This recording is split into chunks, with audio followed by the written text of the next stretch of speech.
aujourd'hui de référencement. Je suis d'accord avec toi, c'est un domaine où il y a beaucoup de choses qui se disent, mais très peu de choses qui se vérifient parce que personne n'est vraiment au courant du fonctionnement de l'algorithme de Google. Avant d'embarquer dans le cœur du sujet, je vais vous parler de moi 2 secondes parce que je n'ai pas le profil normal d'une personne de tech ou de SEO. En 2014, je détenais une compagnie aux îles Caïmans qui s'appelait Clover Asset Management. C'était à l'époque le plus important gestionnaire de fonds indépendant des banques et des trusts à Caïmans. On gérait des fortunes familiales. En mars 2014, j'ai été arrêté par le fisc américain et accusé d'aide à l'évasion fiscale, ce qui n'est pas un crime à Caïmans, mais comme j'étais au Ritz de Miami, ça en était un pour eux. J'ai fait face à 3 chefs d'accusation de 20 ans. On a fait 7 mois de négociation pendant qu'ils me détenaient dans une des pires prisons américaines. Je m'en suis sorti avec 12 mois. Je suis revenu au Canada avec mon petit sac et ma fortune avait fondu sur les plages de Caïmans.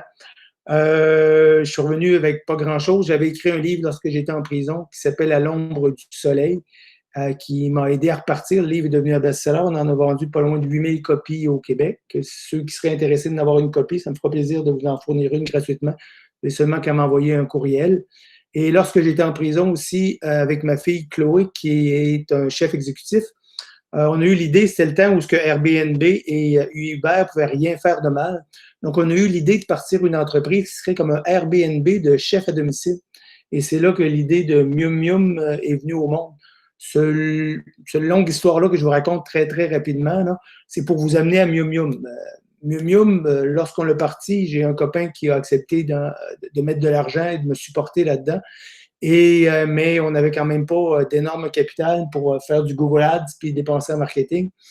Alors, il a fallu que je me tourne vers le SEO et je connaissais absolument rien dans le SEO à l'époque. Et je me suis mis à rencontrer des gens et je rencontrais pas mal toujours le même type. Ce que j'aime diviser entre des charlatans et des ignorants.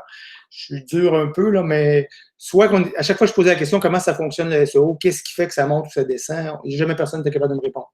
C'était plus fais-nous confiance, on va t'acheter des backlinks, on s'occupe de ça. Ou bedon, encore moins de transparence. Là, nous autres, on sait ce qu'on fait, puis tu vas voir ça tous les semaines, on te garantit que tu vas être sur la première page. Fait que je me suis relevé les manches et pendant quelques années, j'ai fait le SEO pour Mium Mium. On a connu quand même pas mal de succès. Aujourd'hui, Mium Mium est dans 70 pays, au-dessus de 4000 chefs en ligne. Et ça m'a permis d'attirer des clients qui sont venus me voir en me disant est-ce que tu pourrais nous aider à faire le référencement? Est-ce que tu peux nous aider là-dessus? En février l'an dernier, en 2019, j'ai parti de ma propre entreprise qui s'appelle ProStar SEO. Et on est maintenant 6 dans l'équipe. On s'attend à faire un chiffre d'affaires qui va dépasser le 6 chiffres à la fin de cette année. Donc, la croissance est très forte. Il faut dire merci au COVID dans ce cas-ci parce que quand même, les gens sont plus intéressés à ce qui se passe en ligne qu'avant. Mais on a aussi une approche qui est différente, qui est très scientifique. Fait que c'est un peu aussi ce que je vais vous partager aujourd'hui. Avant de rentrer dans le vif du sujet, on va décrire 3-4 concepts de base parce que je vais en parler beaucoup aujourd'hui. C'est quoi un mot-clé? On parle toujours de mot-clé en SEO. Un mot-clé, c'est ce qu'on rentre dans la barre de recherche de Google. Si j'écris recette de tarte aux pommes, mon mot-clé, c'est recette de tarte aux pommes. Ce n'est pas recette, ce n'est pas tarte aux pommes, c'est vraiment l'ensemble des lettres que je me sers pour faire la recherche. Donc, comme de raison, il y a une infinité de mots-clés. Et la recherche de mots-clés, ça devient très important parce qu'il faut déterminer ce que les gens vont chercher pour être en mesure de trouver votre site. Les backlinks, on parle souvent de ça en SEO. Les backlinks, ce sont des hyperliens qui se situent sur un site, le vôtre, ou en particulier des sites qui sont externes au vôtre et qui pointent vers votre site. Pourquoi est-ce que les backlinks sont importants? Parce que Google considère que si les autres sites parlent de vous, vous êtes donc une sommité dans votre domaine. Donc, plus il y a de sites qui parlent de vous et qui pointent vers vous, et plus ça vous amène ce qu'on appelle du jus, plus que votre site va être fort en référencement. Ceci dit, c'était excessivement vrai. C'était probablement le driver numéro 1 il y a 5 ans et les années antérieures. C'est de moins en moins vrai. Maintenant, acheter des backlinks sur Fiverr et pointer ça sur votre site, ça a plus de chances de vous nuire que de vous aider. Il y a une valeur aux backlinks, mais les backlinks doivent être beaucoup plus sérieux et beaucoup plus provenir de sites qui ont beaucoup plus un rapport avec l'entreprise dans laquelle vous êtes. Le titre des pages, c'est très important en SEO. On parle des headers. Donc, on parle du H1. Il devrait avoir un H1 sur chacune des pages, mais aussi des H2, des H3. Donc, ce ne sont pas les paragraphes, mais ce sont vraiment les titres de chacun des paragraphes. La balise de titre, c'est le titre en bleu sur Google. Elle doit quasiment toujours contenir votre mot-clé. On y revient. C'est un des éléments les plus importants du SEO que les gens ont tendance à oublier. Si vous n'êtes pas dans le real estate, votre balise de titre ne devrait pas dire home en anglais. Ça devrait vraiment dire ce que vous faites dans la vie. Donc, les accueils, home, ça n'a pas sa place dans une balise de titre. Et la métadescription, c'est le titre, le texte en noir qui se retrouve sous la balise de titre. Le SEO, ça se décompose en 3 gros blocs. Le premier, c'est le SEO technique. Qu'est-ce que c'est que le SEO technique? C'est le moteur du SEO. À vrai dire, c'est est-ce que Google est en mesure de bien lire votre site, de bien le crawler, de bien emmagasiner les informations qui s'y trouvent afin de pouvoir les transférer dans son index. Et on rencontre souvent des sites où le technique est très faible, ou bien les gens vont me dire mon site ne sort absolument pas sur Google. Puis on se rend compte que le programmeur, exemple, n'a pas sorti le no-index du site. Ça veut dire que le site n'est pas indexé. Un SEO technique, c'est la partie la plus plate de notre business, mais c'est une partie qui est importante parce que si Google ne peut pas bien lire votre site, à ce moment-là, les chances que vous retrouviez dans le haut de l'index sont très, très faibles. Vous voyez le SEO technique comme la mécanique d'une voiture. Ce n'est pas la mécanique qui vous fait gagner les courses, mais si la mécanique ne fonctionne pas bien, vous ne finirez pas la course. Le SEO sur la page, on va parler surtout de ça aujourd'hui. Le SEO sur la page, c'est le contenu de votre site. C'est aussi le contenu de votre code. Ce qui est dans le HTML, c'est ce que Google lit. Google ne lit pas la page comme vous la voyez, il lit le code du site. Donc, à ce moment-là, les mots qui se retrouvent à l'intérieur du code, quand même qui n'apparaissent pas sur la page, vont aussi être indexés et peuvent être utilisés en SEO.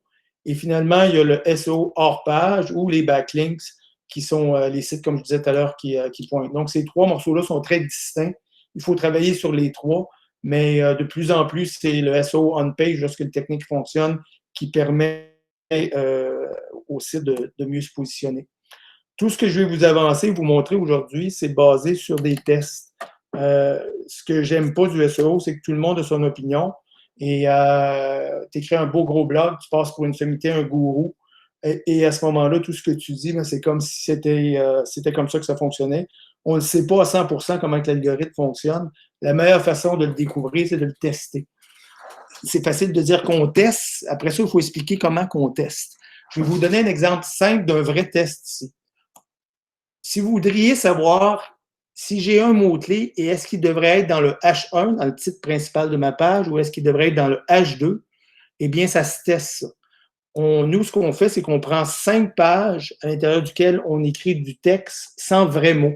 Donc, ce sont du texte complètement décousu, produit par ordinateur, où il y a une série de lettres qui forment des mots. Les 5 pages sont identiques au point de vue du nombre de mots, du nombre de paragraphes, du nombre de headers. À ce moment-là, on détermine un mot-clé, disons DRTW34TC, qui ne veut rien dire, qui n'existe pas si vous faites la recherche sur Google. Vous le mettez dans le H1 sur une page et vous le mettez dans le H2 sur les 4 autres pages. Vous faites indexer tout ça et après 2 semaines, vous faites la recherche de TRTW34TC, qui est votre mot-clé.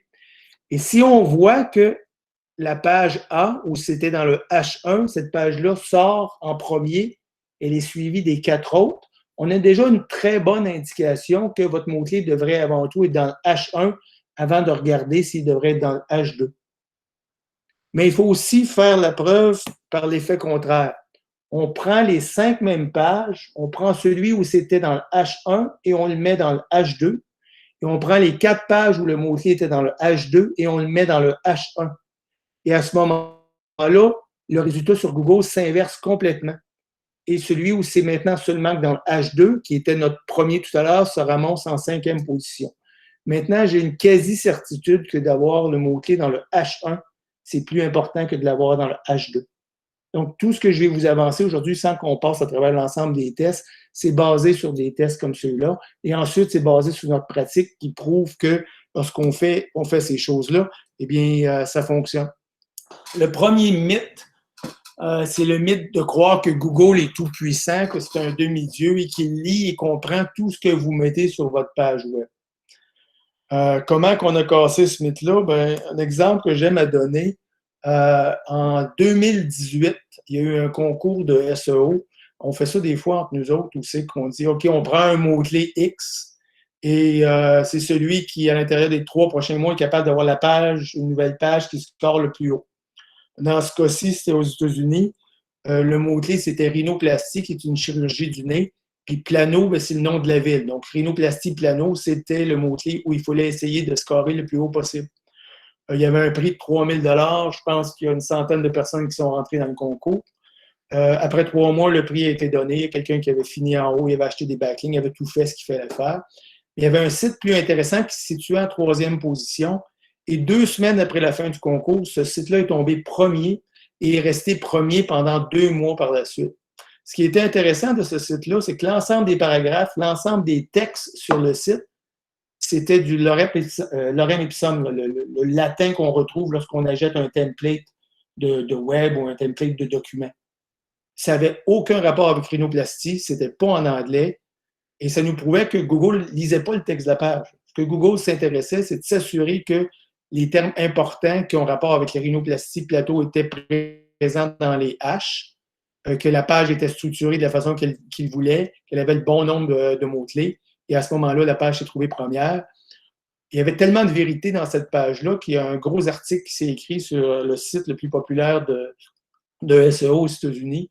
Et le lendemain de cet article-là, Google a mis une pénalité sur la page et a désindexé la page et désindexé toutes les pages que ce gars de SEO-là avait sur GoDaddy. Il y avait une trentaine de pages de texte. Et ça nous prouvait, nous autres, qu'il y avait certainement quelque chose qui avait de l'allure dans son approche parce que la vengeance de Google était de loin trop forte versus à l'approche d'un petit test comme ça. Donc, Google emmagasine ce qui est écrit sur la page, mais il ne comprend pas nécessairement la nature de ce qui est écrit sur la page. La deuxième mythe et réalité, c'est qu'une copie d'une page existante, ça ne peut pas se retrouver dans le haut des résultats de recherche. Qu'est-ce qu'on apprend au début dans la base du SEO? C'est si vous copiez la page d'un compétiteur ou si vous avez la même page 2 fois, il y a une page qui va être dans l'index, la première qui va avoir été indexée, les autres qui suivent, ils ne seront pas dans l'index. On ne sera pas capable de les trouver. C'est vrai et c'est faux à la fois. C'est vrai si 100% de la page est copiée, s'il n'y a aucune différence. Si vous prenez une page, mais que l'ensemble de cette page-là, vous la retrouvez sur une autre page, c'est vrai qu'elle ne sera pas indexée. Cependant, si vous changez 50% du contenu, donc s'il y a 50% de la page qui devient unique, 100% de la page sera à l'intérieur de l'index. Donc, si vous avez un site de commerce où c'est que vous avez au début chapeau bleu, chapeau noir, chapeau rouge, puis les chapeaux sont faits de polyester, puis il y a telle grandeur, telle grosseur, mais tout ce qui est polyester, grandeur, grosseur, peut demeurer le même d'une page à l'autre, en autant que la portion qui parle de chapeau bleu, chapeau noir, chapeau rouge, soit 50% différent. Et ça, au point de vue business, ça change beaucoup et ça enlève beaucoup des efforts qu'on faisait avant à essayer de produire. Il y a des boutiques en ligne qui ont 3 000 à 4 000 pages d'articles. À ce moment-là, il y a quand même une bonne portion de ces pages-là qui peut être très, très répétitif sans connaître une pénalité. Et encore là, encore mieux, je vous dirais, comment est-ce qu'on détermine qu'est-ce qui est unique versus qu'est-ce qui ne l'est pas? Et nous, on a été capable de pousser ce que vous faites à ce moment-là, c'est que vous faites une page test avec 10 mots. Vous la faites indexer par Google. Vous faites une page texte avec 9 des mêmes mots, plus un dixième. Vous la faites indexer vous aussi. Ah, les 2 pages sont indexées. Ça veut dire que si je change un mot sur 10, la page s'indexe pareil. Ça veut dire qu'un contenu unique, ça serait de changer un mot sur 10. Mais ce test-là, on l'a poussé, nous autres, jusqu'à 24 mots en ligne. Ça veut dire que pour avoir 24, vous pouvez changer un mot à tous les 24 mots sur une page et cette page-là va être considérée comme un contenu unique pour Google. C'est donc dire que si vous avez une page qui fonctionne très, très bien sur votre site web et vous aimeriez parler d'un sujet légèrement différent, vous pourriez prendre le même texte et refaire cette page-là en modifiant un mot à tous les 24 mots et votre page serait quand même indexée. Exemple, tarte aux pommes, tarte aux bleuets, je pourrais prendre 90% de mon texte qui serait similaire et scorer sur recette de tarte aux pommes et scorer sur recette de tarte au bleuet. Est-ce que ça veut dire que je dois avoir une page qui est à 50% différente pour chacune de mes offres? La réponse, encore là, c'est non. On peut faire encore mieux que ça. Et là, je vais vous donner un exemple pratique. Je vais revenir à Mium Mium dont je vous parlais tout à l'heure. Mium Mium, c'est un site c'est un site de chef à domicile. Donc, vous rentrez sur le site, vous marquez Montréal, il vous donne les 250 chefs qu'on a à Montréal, etc. Nous, notre mot-clé dans ce business-là, c'est personal chef, chef à domicile, chef à domicilio. On l'a dans les 3 langues. Et ce qu'on sait, c'est que les gens vont chercher chef à domicile quand ils vont être basés à Montréal. Ils vont chercher chef à domicile à Québec, à Toronto, à travers le monde. Mais c'est toujours la même recherche. Donc, le mot-clé vraiment qui m'intéresse, c'est le mot chef à domicile. Le reste de ma page, pour moi, est intéressant pour le lecteur, mais n'est pas intéressant dans mon SEO pour essayer de plaire à Google. Et ce qu'on s'est rendu compte, c'est que si nous modifions le URL, donc je vais vous envoyer ici, si vous avez 8000 pages de villes où on offre notre service, on va en prendre 2 au hasard, Mont-de-Marsan en France et Siempa en Indonésie. On peut voir que les 2 pages sont exactement pareilles, sauf qu'il y en a une qui est écrite Personal Chef Mont-de-Marsan et le mot Mont-de-Marsan apparaît 11 fois dans la page. Et dans la page suivante, qui MPA, il va apparaître aussi 11 fois. Je vous invite sur votre ordinateur en ce moment à chercher le mot chef à domicile. Et vous allez voir que la première site en haut, ça va être chef à domicile Mium Mium. Et si vous êtes à Québec, ça va être la page de Québec. Si vous êtes à Montréal, ça va être la page de Montréal. Si vous êtes à Ottawa, ça risque d'être la page d'Ottawa. On a 95% des villes canadiennes à 99% du temps. Il y a toujours les fluctuations, dépendamment d'où exactement vous êtes, si vous en avez un dans votre building. Mais ce qu'on a réussi à produire, c'est qu'en multipliant la même page 8000 fois, avec le même texte, en ne changeant que le H1, quelques H2, et en changeant le URL de la page, on est capable de se retrouver premier sur la recherche chef à domicile. Ce qui est encore plus intéressant ici, c'est que je vous ai demandé de faire la recherche du mot-clé chef à domicile, mais que Google, à cause de la géolocalisation, vous positionne la page où vous êtes situé, sans être nécessairement obligé d'écrire le nom de la ville sur la recherche. Ça ouvre énormément d'opportunités, ça, pour l'ensemble de nos clients qui offrent un service à domicile, ou des entreprises qui ont plusieurs boîtes dans plusieurs villes. Mon plombier, moi, avec qui je fais affaire à Montréal, ben, il reste à Brossard, sa boutique est à Brossard, mais il fait Montréal, il fait à peu près 20 villes dans la région de Montréal jusqu'à Saint-Jérôme. Mais à ce moment-là, sur son site web, on lui a fait une page Plombier Urgence Montréal, Plombier Urgence Saint-Jérôme, et ça lui permet d'aller chercher beaucoup plus de mots-clés et ainsi d'avoir beaucoup plus de trafic gratuit en prenant une approche comme celle-ci. Donc, la notion de copie sur Google est beaucoup moins subtile ou elle permet de faire beaucoup, beaucoup plus de choses que ce qu'on se permettait de faire historiquement. On va retourner en full screen ici. L'autre mythe qu'il faut casser, c'est la page d'accueil. 90% de mes clients garochent, je veux dire, en bon français, ils garochent toute sa page d'accueil. Ce qui est important pour eux autres, c'est d'avoir la page d'accueil la plus forte possible. La réalité là-dedans, c'est que la page d'accueil, ça devrait être votre carte d'affaires. Ce n'est pas la page d'accueil qui est importante parce que la plupart des commerces offrent des services qui vont avoir des variations, soit d'une place à l'autre, soit que vous allez vendre des chapeaux, des pantalons, des souliers, soit que vous allez vendre des voyages en Floride puis des voyages à Cuba. Donc, vous avez différents produits ou différentes offres et chacune de ces offres-là, parce qu'elles représentent tous un mot-clé différent, devrait avoir sa propre page. Donc, un site web optimal en SEO, c'est un site web où la page d'accueil sert de... Si les gens connaissent votre brand, ils vont chercher votre brand, c'est la première page qui va sortir. C'est une page où on donne assez d'informations, mais pas trop, et on ne s'étale pas à donner énormément de détails sur l'ensemble des services, des produits ou des idées que vous véhiculez. ce qui devient important maintenant, c'est les pages cibles, ce qu'on appelle souvent en anglais les money pages. Ce sont les landing pages où on veut que les clients se retrouvent lorsqu'ils font une recherche. Tarte au bleu, recette de tarte aux pommes, vous allez tomber sur Ricardo. Ricardo, là, il a fait son site de façon à vous tomber sur cette page-là, vous trouvez ce que vous voulez, puis il vous pousse.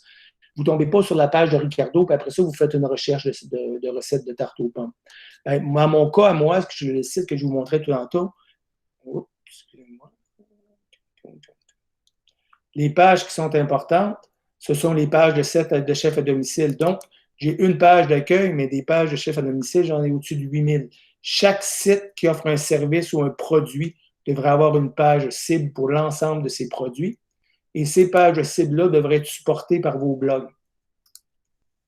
Vous pouvez vous créer une structure de backlink interne, même si vous n'avez pas de lien externe, pour renforcer votre page.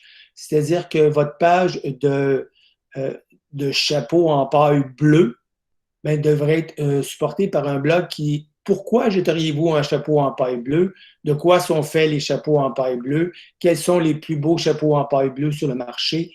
Et ces 3 blogs-là pointeraient vers votre page cible en vous donnant des backlinks qui permettent de renforcer la page cible. Et votre probabilité de sortir sur la première page sur chapeau en paille bleue sont décuplées en ayant une structure de site web qui est faite de cette façon-là.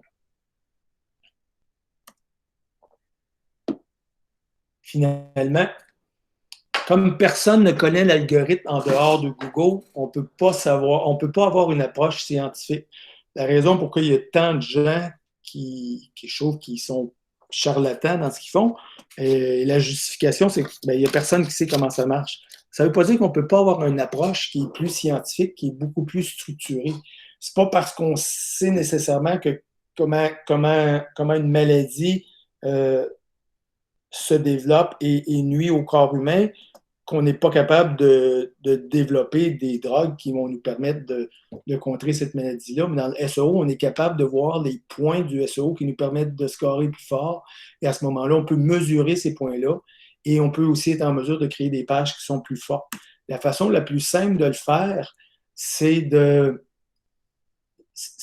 regarder ce que Google nous dit. La vérité dans ce qui marche en SEO, elle nous est présentée à tous les jours. À chaque fois que vous faites une recherche, le site qui est le premier en haut sur votre recherche, c'est le meilleur, c'est celui que Google aime le plus. Que vous aimiez ce site-là ou pas, c'est irrelevant.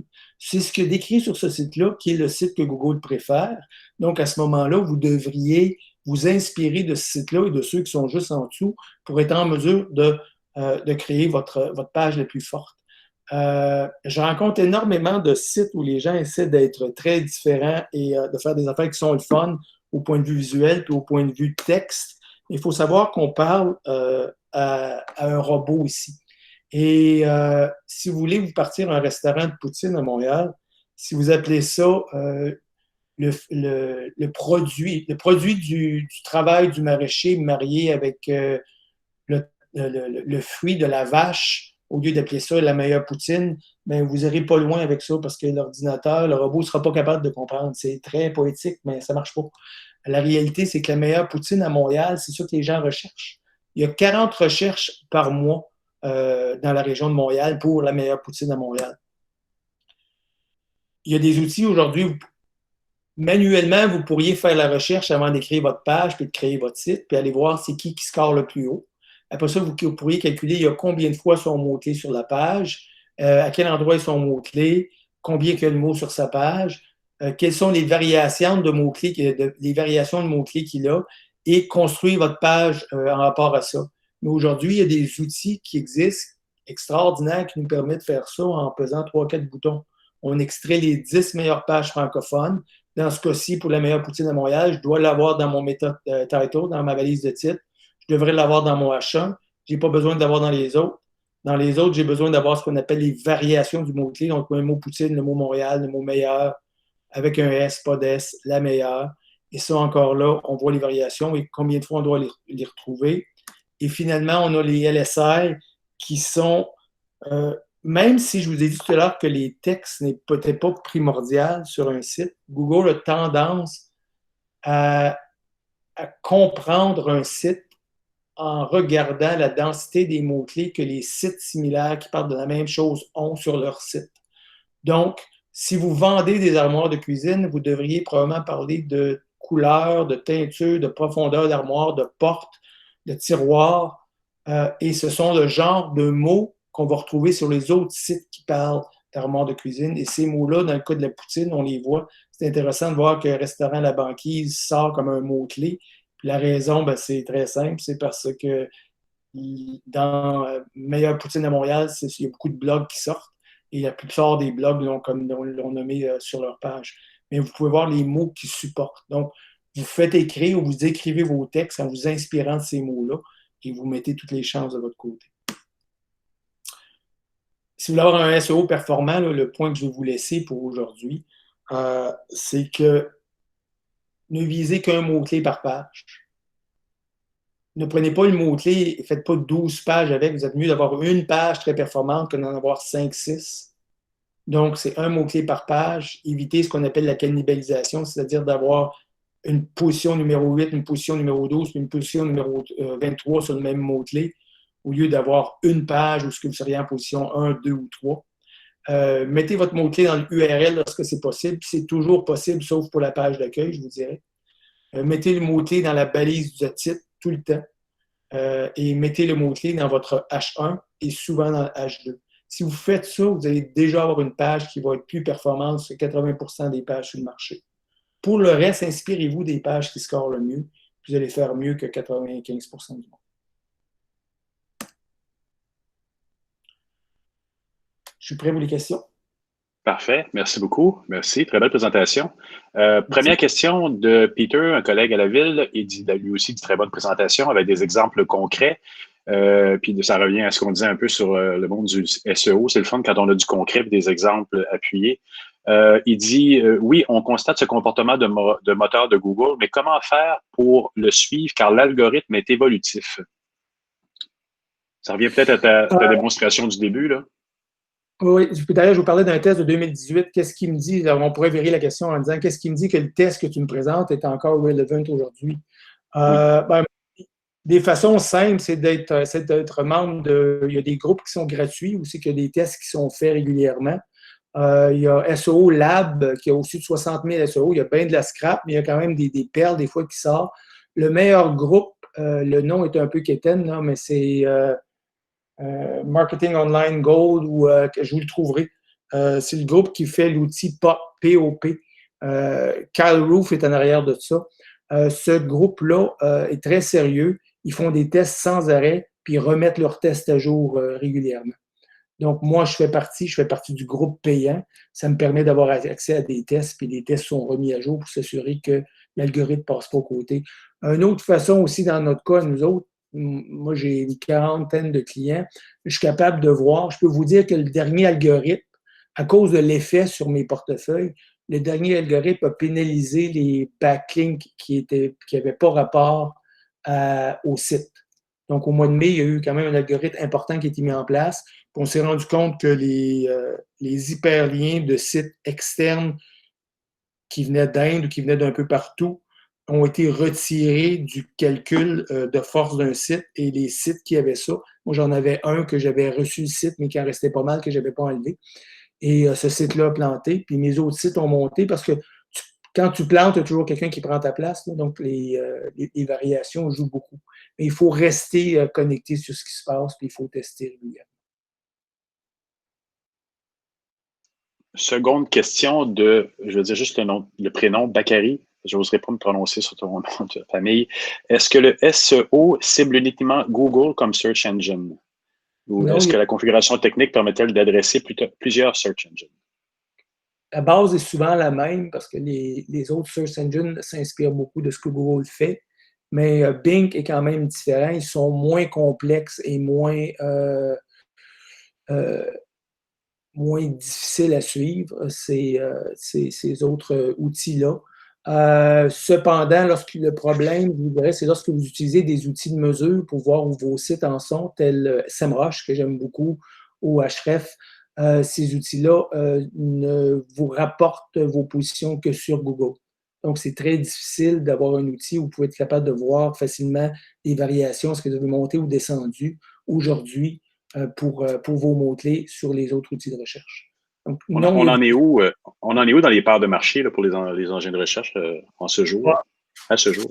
Google, dépendamment de ce que tu lis, c'est entre 90 et 95. Donc, argent bien investi, on tient compte plus de Google que des autres, mais j'imagine qu'on essaie toujours de tenir compte de tout. Là, mais... Le revenu moyen par utilisateur de Bing, c'est 100 000 par année. Qu'eux autres, ils ont la crème de la crème des clients. Si c'est vrai, si l'algorithme est plus facile à déjouer ou à scorer, il pourrait avoir quand même un potentiel intéressant, puisqu'il y a quand même des milliards de recherches sur Bing. Autre question, Raphaël Guichard et Géraud Lac ont des questions similaires. Quels sont les outils utilisés pour les analyses? Tu nous en as montré un, je crois. Il y en a trois des revues on-page. Il y a un outil qui s'appelle Cora, C-O-R-A, qui est très complexe, qui est le plus complexe, mais ça va tellement dans le détail qu'à moins d'avoir un temps fou ou d'être vraiment un nerd obsédé par le SEO, je ne le recommanderais pas. Les deux autres, je les recommande. Moi, on était la première firme qui a été approuvée au Canada ou qui a été libellée, qui a eu le Seal of Approval d'une compagnie qui s'appelle Page Optimizer Pro, que j'aime beaucoup. C'est les screenshots que je vous ai montrés, ça vient de cette page-là, Page Optimizer Pro. On les appelle POP. Et il y en a un autre qui est parti récemment qui me semble être très bien, qui s'appelle SEO Surfer. Et ce qui est le fun, c'est que ça vous dit, avec les deux font du travail similaire. Lorsque vous avez une page qui existe déjà, vous la passez, puis il vous dit qu'est-ce qui manque sur votre page pour être au niveau des meilleures pages. Donc, il va vous dire rajoute au moins 350 mots, augmente ton mot-clé tant de fois, ou réduis ton mot-clé tant de fois dans tes H2, etc. Donc, c'est vraiment, vraiment des outils, nous autres, qui nous ont rendu, à vrai dire, on peut augmenter notre volume de clients parce qu'on utilise ces outils. Question liée à l'organisation de la Ville de Montréal. Quand on a des immenses sites comme la Ville, avec des gestionnaires de contenu tout aussi immenses, quels sont les conseils un peu plus granulaires que tu peux donner pour qu'on soit... En même temps, une ville comme la Ville de Montréal n'est pas en compétition avec la Ville de Laval, en tout cas pas sur les permis pour chiens, par exemple.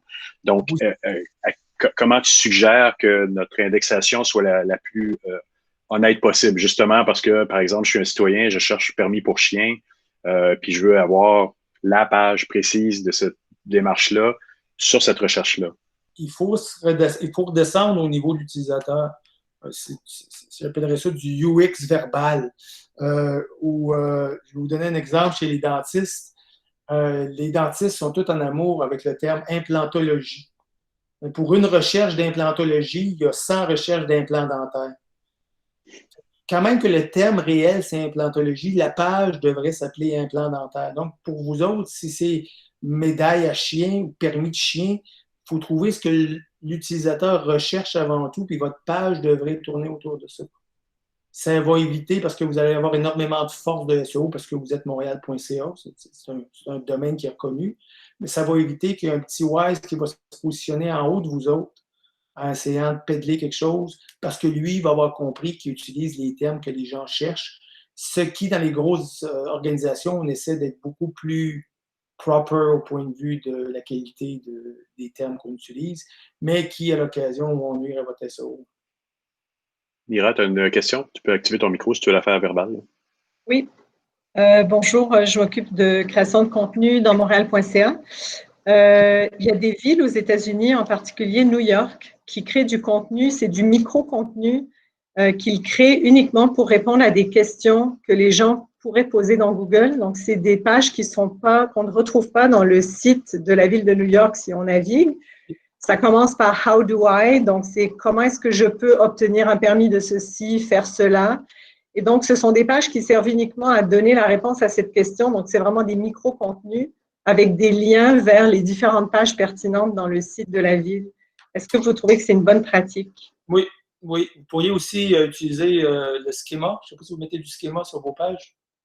Ou je vais vous montrer un peu le schéma pour les gens qui ne connaissent pas ça. Oui, je suis sûr que je l'ai. Personal Chef Madrid. Vous voyez mon écran encore? Je vais grossir un peu peut-être.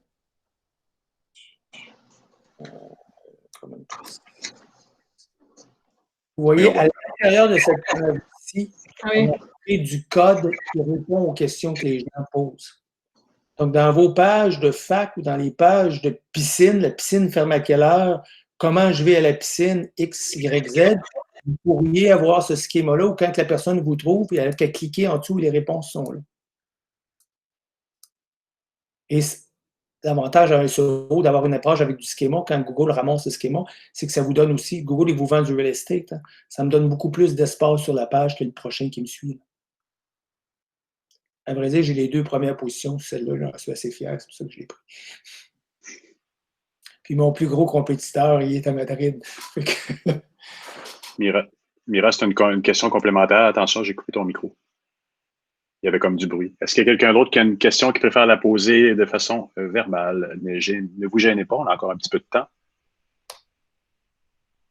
Entre-temps, moi, j'en ai une. Éric, avec l'arrivée des assistants vocaux qu'on a beaucoup sur les téléphones Android, puis qu'on a Siri dans une certaine mesure, et les Google Home et autres de ce monde, est-ce que tu as des conseils à donner par rapport à ça? Est-ce que c'est quelque chose que tu as touché à date? On sert beaucoup des assistants vocaux pour, à part donner des commandes là, à nos jouets, pour poser des questions. Donc, faire énormément de sites, les micro-sites, ça serait très bon là-dessus. Là. Faire énormément de sites qui répondent à une question, les questions les plus posées. Donc, les gens qui posent la question comment j'achète ma médaille de chien, ben, ils devraient avoir une page comment acheter sa médaille de chien. Parce que, donc, un truc très simple, comme Mira nous décrit que la ville de New York fait. C'est vraiment spécifiquement question-réponse, très, très simple. Le mot-clé, c'est la page qui nous apporte le plus de... Si vous pensez chef à domicile, vous n'avez jamais fait un, c'est quoi la première question qui te vient en tête? Comment faire venir un chef à la maison? Ça doit être, la plupart des gens, la question qui se pose, c'est combien ça coûte. Oh. Avant, j'en faisais un, de quoi c'est 200$ à tête, etc. Donc, nous, on le met sur toutes nos pages, puis on a fait une page qui ne vise que ça, c'est celle qui a le plus de trafic. Ta page, ton mot-clé, c'est quel est le tarif, combien coûte un chef à domicile. Ton URL dit combien coûte un chef à domicile. Ton H1, c'est combien coûte un chef à domicile. Ton title tag, donc ça se répète sans arrêt. Puis sur la page, tu parles de ça. Pas de 50 000 autres choses, tu parles de ça. Et pour savoir ça, il faut carrément demander à nos utilisateurs, parce que de la façon dont tu viens de me le faire réaliser, c'est pour un permis pour chien. La question probablement des gens, c'est combien ça coûte un permis pour chien? Ben, tu n'as pas besoin parce que tu as des outils. Avec SEMrush, tu regardes c'est quoi, tu penses les mots-clés, tu fais un petit peu de... On va regarder, on va le faire ensemble. Permis pour chien. Au Canada, on est en français, donc on va dire au Québec. Canada.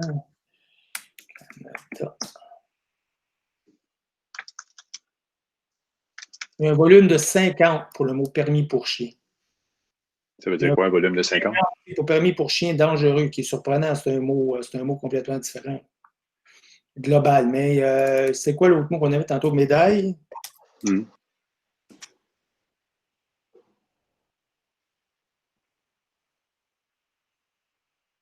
180.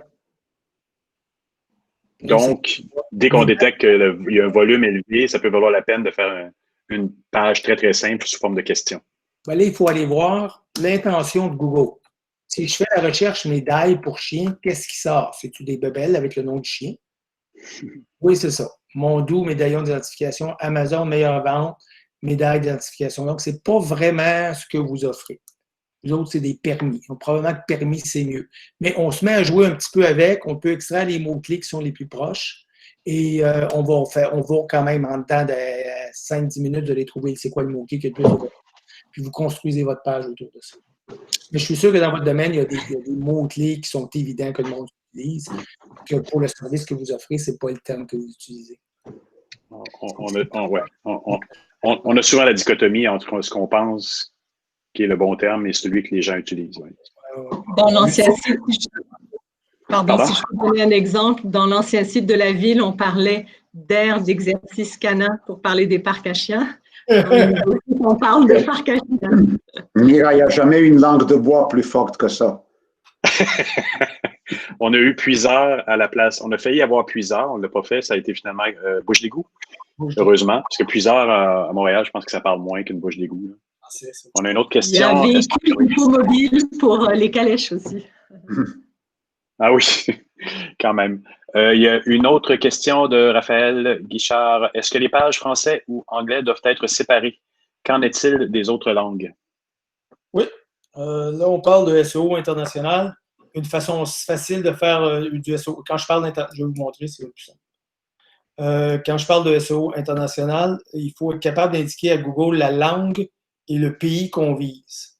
Donc, si on prend les chefs à domicile, on prend le premier en haut, Saint John, Antigua and Barbuda. Cette page-là, elle existe ici en anglais et c'est une page pour Saint John où c'est marqué AG. Peut-être que vous ne voyez pas. Là. Oui. Il faut indiquer autant que possible, soit dans le code ou soit dans l'URL que c'est une page en anglais. Ne jamais mettre du bilingue sur les mêmes pages. Et ensuite, si vous utilisez, si vous êtes dans plusieurs pays, nous, si on va en espagnol dans cette page-là ici, on voit que c'est marqué espagnol encore pour le même pays. Puis si on est en français, c'est FR pour le même pays. Donc, on pourrait avoir deux pages identiques. À ce moment-là, l'identifie, comme je vous disais tantôt, c'est identique, ça ne score pas, mais c'est plus vrai dans le cas où ce que vous dites, c'est pour un pays différent. Les Français et les Québécois, ça ne parle pas pareil. Tu peux décider d'avoir des petites variations de pages et que ces pages-là vont être quasiment pareilles, mais en haut, on va dire celle-là est en français pour la France, puis l'autre est en français pour le Canada. Ne jamais mettre plusieurs langues sur une page, toujours une langue.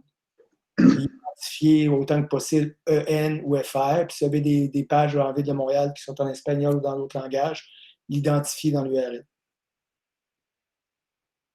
Parfait. Super. Merci beaucoup. Est-ce qu'il y a d'autres questions? Est-ce que j'ai été mon micro? Non, c'est bon. Est-ce qu'il y a d'autres questions? Ben, je pense qu'on va te remercier pour cette excellente conférence, à moins qu'il non, personne. Parfait. Ben, oui, donc, Éric, vraiment merci. Ça a brisé quelques mythes que même moi j'avais, je t'avoue. Puis la leçon qu'on en tire aussi, c'est je pense qu'il faut toujours rester vigilant et faire affaire avec les bonnes personnes qui, eux, font une vigie constante dans ce domaine-là. Là.